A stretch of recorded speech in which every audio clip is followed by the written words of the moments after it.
Hello everyone.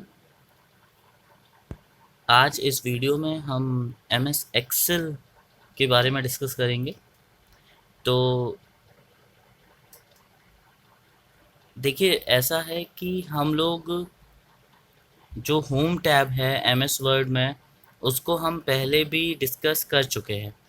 Alright, लेकिन यहाँ पे कुछ चीज़ें हैं जो कि थोड़ी अलग हमें दिख रही हैं, तो हम उनको डिस्कस करते हैं, बाकी की चीज़ों को नहीं डिस्कस करते हैं। जैसे कि आप देख सकते हैं कि अलाइनमेंट में हमारे पास पहले 4 अलाइनमेंट थे। लेफ्ट था, सेंटर था, राइट था और एक जस्टिफाई अलाइनमेंट भी था। लेकिन इसमें हमारे पास केवल ये 3 ही अलाइनमेंट अवेलेबल हैं। इसके साथ ही साथ आप ये देखिए, ये अलाइनमेंट भी हमारे पास एक्स्ट्रा है। तो ये अलाइनमेंट क्या होते हैं कि जैसे मान लीजिए जब हम कोई चीज़ लिख रहे हैं, तो वो हमें ऊपर की तरफ चाहिए, मिडिल में चाहिए या बॉटम की तरफ चाहिए। ये तो लेफ्ट, सेंटर और राइट का हो गया। ये आपका टॉप, मिडिल और बॉटम का हो गया। ऑलराइट, उसी के साथ साथ ये जो आइकन है, ये आपका क्या करता है, आपके टेक्स्ट को कोई भी एंगल देता है जो आप इसमें देना चाहते हैं। ऑलराइट, तो एग्जाम्पल से देखते हैं हम। ठीक है, जैसे कि मान लीजिए ये बॉक्स है हमारा, यहाँ पे हमने लिखा है ए बी सी। राइट, जब हमने ए बी सी लिखा यहाँ पे, उसके बाद हम जब इस पर क्लिक करेंगे, देखिए इस वक्त ये डीएक्टिवेट है, तो आप क्या करिए, ए बी सी लिखने के बाद कहीं खाली जगह पे कहीं पर भी क्लिक कर दीजिए, तो ये एक्टिवेट हो जाएगा। अब आप फिर से इसको सेलेक्ट कीजिए और इस पर क्लिक कीजिए, तो ये देखिए अलग अलग आपके पास वैरायटी, मतलब इन्होंने ऑप्शंस दे दिए। अब मैंने क्या किया, मैंने एंगल क्लॉकवाइज कर पे सेलेक्ट किया। राइट, तो जैसे ही मैं सेलेक्ट करूंगा, आप देखिएगा टेक्स्ट किस तरह हो जाता है। ये देखिए, ये टेक्स्ट जो था ये इस तरीके से हो गया। ऑलराइट, तो ये हमारा इसका यूज होता है। रैप टेक्स्ट हम आपको पहले बता चुके थे। रैप टेक्स्ट बेसिकली होता क्या है कि, तो अब रैप टेक्स्ट देखिए क्या होता है, एज एग्जांपल हम समझाते हैं। जैसे मान लीजिए यहाँ एक बॉक्स में हमने लिखा, इसे हम सेल कहते हैं। ठीक है, टेबल में हेलो एवरीवन। ऑलराइट, अब हम क्या करेंगे, हम अभी देखिए रैप टेक्स्ट फिर से डीएक्टिवेटेड है ग्रे शेड में। राइट, तो हम क्या करेंगे, हम फिर से कहीं बाहर क्लिक करेंगे और केवल एक पे, जिस पे हमने शुरुआत करी थी उस पे लिखेंगे, तो अब देखिए एक्टिव हो गया। जैसे ही हम इस पर क्लिक करेंगे, आप ये देखिए ये हेलो एवरीवन पूरा मेरा एक बॉक्स में आ गया। ऑलराइट, अब देखिए इसको हम और चीज़ समझते हैं। इसमें इसमें देखिए अलाइनमेंट जो है वो हमारा नीचे की तरफ है। अब हम चाहें तो इसको मिडिल में भी कर सकते हैं और हम चाहें तो इसको टॉप पे भी कर सकते हैं। तो ये अलाइनमेंट इस तरीके से हमारे वर्क करते हैं। नेक्स्ट हमारा आ जाता है मर्ज एंड सेंटर। तो मर्ज एंड सेंटर में देखिए क्या करना होता है कि जो हेलो एवरीवन हमने लिखा है, वो बेसिकली हमें एक सेल में पूरा कंटेंट चाहिए था। लेकिन मान लीजिए ऊपर कोई एक हेडिंग दे देते हैं, कोई बड़ी सी हम हेडिंग देना चाह रहे होते हैं, तो उस हेडिंग के लिए ये ज़रूरी हो जाता है कि हम इन सेल्स को कंबाइन करें। तो हम सिंपली क्या करेंगे, माउस से एक सेल पे क्लिक करेंगे और फिर बाकी को सेलेक्ट कर लेंगे। राइट, माउस का लेफ्ट क्लिक दबा के जितना तक आपको लेके जानी है हेडिंग। अब ये मैंने सारे सेलेक्ट कर लिए। जैसे मैंने सेलेक्ट करा, मैंने मर्ज एंड सेंटर पे क्लिक कर दिया। देखिए और भी ऑप्शंस आते हैं, ज़रूरी नहीं है आप मर्ज एंड सेंटर पे ही क्लिक करें। मर्ज across, merge cells, unmerge sales, यानी कि आपने किसी चीज़ को मर्ज किया लेकिन बाद में आप अनमर्ज करना चाहते हैं, यानी कि मर्जिंग से हटाना चाहते हैं, तो हमने क्या किया, मर्ज एंड सेंटर करा। तो जब हमने मर्ज एंड सेंटर करा, तो आप देखिए ये सारे ब्लॉक्स जो हैं, ये सारी लाइनें यहाँ पे चली गई। ऑलराइट, और अब हम कुछ भी टाइप कर रहे हैं तो वो देखिए सेंटर से टाइप होना शुरू होगा। राइट, तो ये होता है हमारा मर्ज एंड सेंटर। अब आप देखिए, ये हम देख सकते हैं, ये नंबर वाला जो ग्रुप है। राइट, इसमें जैसे कि मान लीजिए हमने कोई नंबर लिखा, से 1 2 3। Right, and again we have selected it. Now हम ये चाहते हैं कि यहाँ पे ये इनमें से किसी सिंबल से रिप्रेजेंट हो। ऑलराइट, तो जैसे मान लीजिए हमने ये इंग्लिश का सेलेक्ट करा, तो ये देखिए ये इस सिंबल से आ गया। राइट, इसी तरह हम परसेंटेज का साइन भी लगा सकते हैं, इसमें हटा भी सकते हैं। अच्छा, ये क्या चीज़ होती है, ये देखिए, ये है आपको बेसिकली बता रहा है show more precise value by showing more decimal places. Means जैसे मान लीजिए कोई वैल्यू है जो कि डेसिमल के बाद आ रही है, तो अब ये देखिए इसमें ज़ीरो बढ़ते जा रहे हैं। जैसे जैसे मैं इस पर क्लिक कर रहा हूँ, बॉक्स में देखिए ज़ीरो बढ़ते जा रहे हैं। ठीक है, मतलब ये आपको और ज़्यादा डेसिमल के बाद वैल्यूज़ बढ़ाता रहेगा। और यही मैं इसके बगल में क्लिक कर रहा हूँ तो ये डिक्रीज़ कर रहा है। ये देखिए पॉइंट्स के बाद वैल्यूज़ कम होती जा रही हैं। ठीक है, तो ये आपका इंक्रीज डेसिमल और डिक्रीज डेसिमल होता है। ठीक है, इसके साथ ही जब हम यहाँ कंडीशनल फॉर्मेटिंग में आते हैं, तो आप ये देखिए कि ये आपको अलग अलग, आप देखिए जब मैं माउस को पॉइंटर लेके जा रहा हूँ, तो यहाँ मेरा ये 1 2 3 लिखा है, ये देखिए चेंज होता जा रहा है। तो ये एक तरीके से फॉर्मेटिंग के लिए है, राइट। इसमें अब ये देखिए, आप दोनों तरफ ध्यान दीजिएगा, मेरे माउस के कर्सर की तरफ भी और साथ ही साथ बॉक्स की तरफ भी, जहाँ ये 1 2 3 लिखा हुआ है, आप चेंजेस देख सकते हैं। उसी के साथ हम टैब टेबल्स को चेंज कर सकते हैं, क्योंकि अभी हमने टेबल नहीं बनाई है इसलिए कोई चेंज नहीं दिख रहा है इसमें। सेल स्टाइल्स को हम देखिए कलर दे सकते हैं अपने हिसाब से। तो ये सारी चीज़ें हैं, आप देखिए ये सारी चीज़ें एडिट हो सकती हैं। ऑलराइट, फिर इंसर्ट में आ जाता है वही, insert cell sheet row column, delete में आ जाता है, फॉर्मेट करने में आ जाता है कि आपको रो की हाइट क्या चाहिए, कॉलम की विड्थ क्या चाहिए, हाइड करना है किसी रो को या अनहाइड करना है, शीट को रीनेम करना है। ठीक है, तो ये सारी चीज़ें हो जाती हैं। अब मैं बाकी सारी चीज़ें आपकी सेम है। ऑटो सम बेसिकली ये एक, जब हमें कैलकुलेशन करनी होती है इसमें तो हम इनको करते हैं, लेकिन उससे पहले हम कुछ बेसिक चीज़ें पहले देख लेते हैं।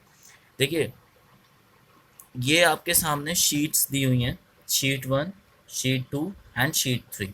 ऑलराइट, ये बेसिकली क्या होती हैं कि ये शीट 1 जो है ये एक पेज है, जब हम शीट 2 पे जाएंगे तो ये दूसरा पेज हो जाता है, ये शीट 3 हमारा तीसरा पेज हो जाता है। तो जैसे मान लीजिए आप किसी स्कूल में हैं और आपके टीचर को या किसी को भी पूरे हर क्लास का डेटा तैयार करना है। ठीक है, तो आपको अलग अलग एम एस एक्सेल ओपन करने की ज़रूरत नहीं है। आप यहीं पे शीट 1 में क्लास 1 का डेटा, शीट 2 में क्लास 2 का डेटा, शीट 3 में क्लास 3 का डेटा, इसके साथ ही आप ये देखिए एक छोटा सा ये पेज टाइप का बना हुआ है, इस पे जब आप क्लिक करेंगे तो शीट 4 ओपन हो जाएगी, और क्लिक करते रहेंगे तो शीट 5 ओपन हो जाएगी। राइट, ये देखिए अब क्या है कि जैसे मान लीजिए हमने शीट्स तो ओपन कर दी, लेकिन अगर हम इन्हें नाम नहीं दे रहे तो हमें पता नहीं चलेगा। तो हम क्या कर सकते हैं, जैसे आप इस पर क्लिक कीजिए, राइट क्लिक कीजिए माउस का, और आप ये देखिए कई सारे ऑप्शन है, इंसर्ट डिलीट रीनेम। मान लीजिए आप शीट 5 तक आपने कर दिया, लेकिन आप शीट 1 के बाद एक और शीट चाहते हैं, तो आप क्या करिए, आप यहाँ पे इंसर्ट कर दीजिए।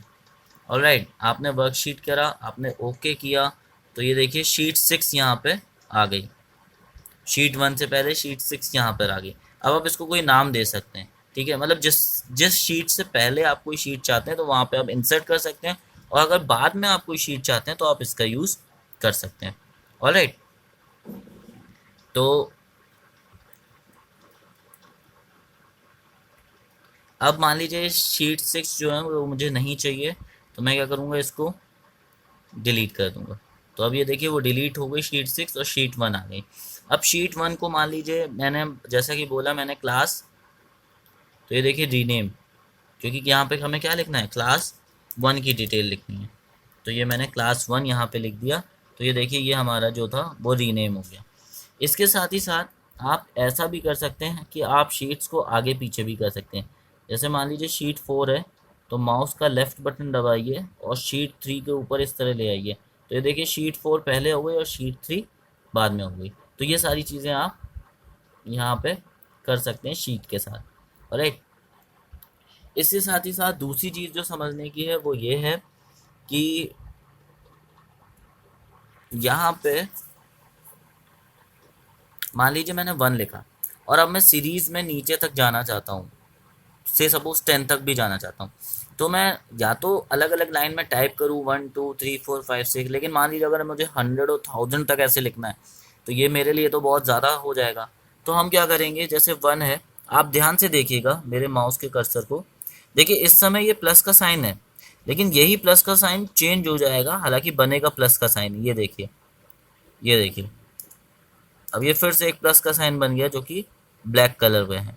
आप क्या करिए, माउस का लेफ्ट बटन क्लिक करके और इसको नीचे तक ड्रैग कर दीजिए। ड्रैग मतलब खींचना कह लीजिए। और मान लीजिए मैंने यहाँ 10 तक लिया और उसके बाद मुझे छोड़ दीजिए, तो ये देखिए 111 आ गया। लेकिन इसके साथ ये देखिए एक बॉक्स सा आ रहा है। आप क्या करिए, इस बॉक्स पे क्लिक करिए और आप इसमें फिल सीरीज पे क्लिक कर दीजिए। तो जब आप फिल सीरीज पे क्लिक करेंगे तो ये देखिए 1 2 3 4 10 तक आ गया। इसी के साथ साथ दूसरी चीज ये देखिए, जैसे कि अभी आपने देखा 1 1 कॉपी हो गई, तो मान लीजिए मैंने यहाँ पे लिखा ABC। अब ये ABC क्या है कि मुझे ये ABC सारे उसमें चाहिए, सारे ब्लॉक्स में। तो सिंपल है, आप इसको नीचे तक ड्रैग करिए तो ये ABC देखिए सब में आ रहा है। ऑलराइट,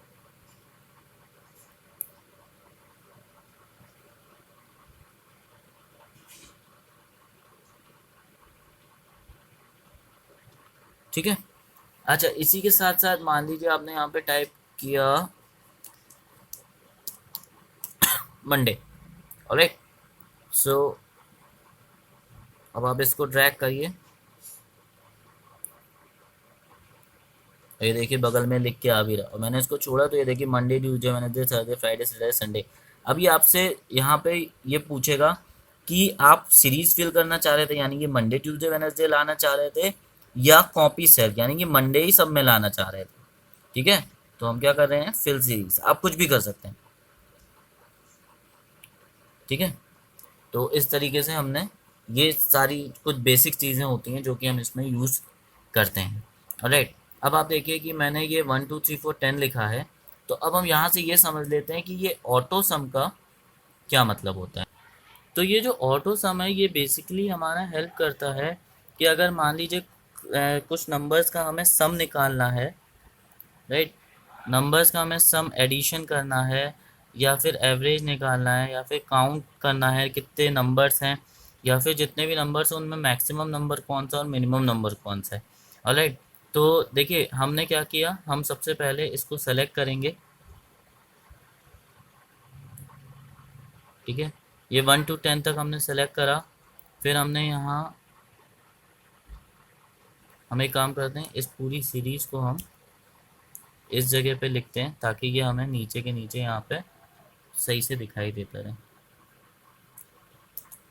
ये मैंने कुछ नहीं, कॉपी और पेस्ट किया है। राइट, तो अब हमने क्या किया, हमने पूरी सीरीज को सेलेक्ट किया, राइट, और यहाँ पे हमने सम पे क्लिक किया। तो जैसे ही हमने सम पे क्लिक किया, अब ये देखिए ये हमारा नेक्स्ट आंसर आया है 55। ऑलराइट, तो और अब आप देखिए इसके साथ ही साथ ये फॉर्मूला देखिए, ये बेसिकली सम का फॉर्मूला होता है अगर आपको कहीं लिखना पड़ जाए। सबसे पहले हम इक्वल टू का साइन लगाते हैं, ये मैंडेटरी है। फिर हम सम लिखते हैं, फिर हम ब्रैकेट ओपन करते हैं, और ब्रैकेट ओपन में आप देखिए P1, P1 मतलब ये रहा P। ऑलराइट, कॉलम था हमारा P, और ये रहा 1। ठीक है, ये तो P1 से, और कोलन का साइन लगाइए बीच में, फिर P10 तक, यानी कि ये रहा P, और ये लास्ट नंबर हमारा कहाँ पर है, P10 पे। ठीक है, तो हमें बेसिकली एक तरीके से ये सेल्स का रेंज देना पड़ता है कि यहाँ से यहाँ तक का आप प्रिंट की, मतलब। अब आप देखिए इसी को हमने ऑटो सम करके इसका जब हम एवरेज निकालेंगे तो अब ये देखिए 5.5 आया। राइट, 55 डिवाइडेड बाई 10 क्या आएगा, 5.5 आ गया। तो वो देखिए उसमें नीचे की तरफ ये आ गया। अब हम क्या कर रहे हैं, यहाँ तक ही हमने सेलेक्ट करा, और इसके बाद हम काउंट नंबर्स कर रहे हैं। तो देखिए 10 आएगा क्योंकि 10 ही तो नंबर्स हैं हमारे पास। राइट, फिर इसके बाद हम फिर से सेलेक्ट करके, अब हम चाह रहे हैं इसमें हमें मैक्सिमम मिल जाए, तो मैक्सिमम हमने किया तो फिर 10 आया क्योंकि मैक्सिमम नंबर हमारा कौन सा है, 10 है। एंड देन हम ये चाह रहे हैं कि हमें मिनिमम नंबर मिल जाए, तो ये आएगा आपका 1। ठीक है, तो इस तरीके से ये ऑटो सम आपका पूरा वो करता है। राइट, सॉर्ट क्या करता है, सॉर्ट एक तरीके से आप ये समझ लीजिए कि A to Z, या उल्ट, मतलब एक तरीके, अब जैसे मान लीजिए सॉर्ट स्मॉलेस्ट टू लार्जेस्ट मैंने किया, तो आप देखिएगा यहाँ पे ये सॉर्टिंग होगी इसकी। ठीक है, तो ये मैंने सॉर्ट किया तो आप देखिए ये सॉर्ट हो गया। अब ये कुछ वैल्यूज़ जो REF लिख के आ रही हैं, ये बेसिकली जो हमने आंसर्स निकाले थे, ये बेसिकली वो हैं। ऑलराइट, तो वो तो सॉर्ट होते नहीं हैं, तो हम इसमें देख लेते हैं कि